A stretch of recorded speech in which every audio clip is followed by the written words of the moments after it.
just because my boyfriend finds me ugly. I wake up at 3 a.m. every morning to put on makeup and get dressed. I can only fall back asleep peacefully with toothpaste in my mouth, so he can see the perfect me when he wakes up. But even though I try so hard, his heart has long since moved on. At first I thought it was just bad luck, until one day on the subway, I read an article that said, women who've dated over 20 men rarely get married. I pulled out my notebook and started counting. 19. I wanted to talk to my best friend, but I couldn't bring myself to. So at a party I came up with a game. Everyone wrote down anonymously how many men they had dated. I just wanted to see if I was the outlier. My sister had 4. My best friend had 13. I had the most, so I made a vow. The 20th man would be my true love for life. But the moment I made that vow, I got drunk and fell straight into my boss's arms. I thought it was fate until I saw his twisted side. I couldn't take it anymore, and I kicked him out. One day, while helping my sister pick out her wedding cake, I ran into my ex. He looked better than ever, and it seemed like he was getting married too. I wanted to say hi, but his fiancée showed up. I pretended I was just passing by, but that encounter sparked an idea. Maybe my soulmate was among my exes. Back home, I started searching their names online. Too many with the same names. It was impossible to track them all, so I asked my neighbor Chris for help,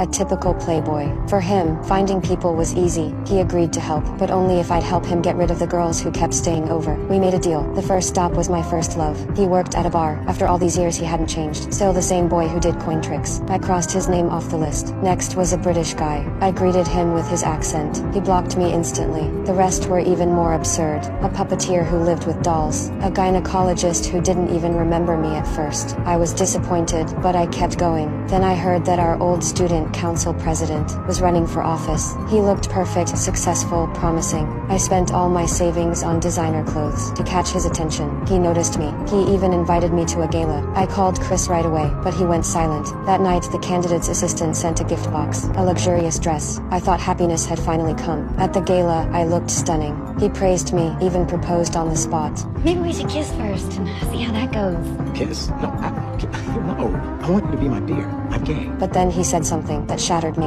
In that moment, I realized I had become a joke. I turned and walked away. When I got home, Chris was waiting. He had displayed all my sculptures, lit them up beautifully. My heart warmed instantly. We danced, drank, laughed at the basketball court under the night sky. I started to love having him around, but every time things got closer between us, I pulled back, because according to that magazine, he would be my 21st. I couldn't go past 20. That night we fell asleep side by side. Nothing happened, but for the first time, I felt content. I started to realize my feelings for Chris, but my friends kept saying, guys like him only bring heartbreak. I said they were wrong, but deep down I was scared. Then I got the news. My rich ex had returned from overseas. Chris knew, but he didn't tell me. I confronted him. I said things I shouldn't have. He didn't fight back. He just looked at me, then walked away. Meeting my rich ex felt like a dream. Fancy dresses, champagne, parties full of important people. I thought I had finally found the one, until my sister's wedding day. When she read her vows, the face I saw in my mind, I wasn't my ex's. It was Chris. The rich ex said I wasn't his first love, then mocked my past. Right then I knew. His love was just a transaction. I kicked off my heels, dragged my dress, and ran out of the hall. I just wanted to find him. I searched church after church, even got mistaken for someone trying to ruin a wedding,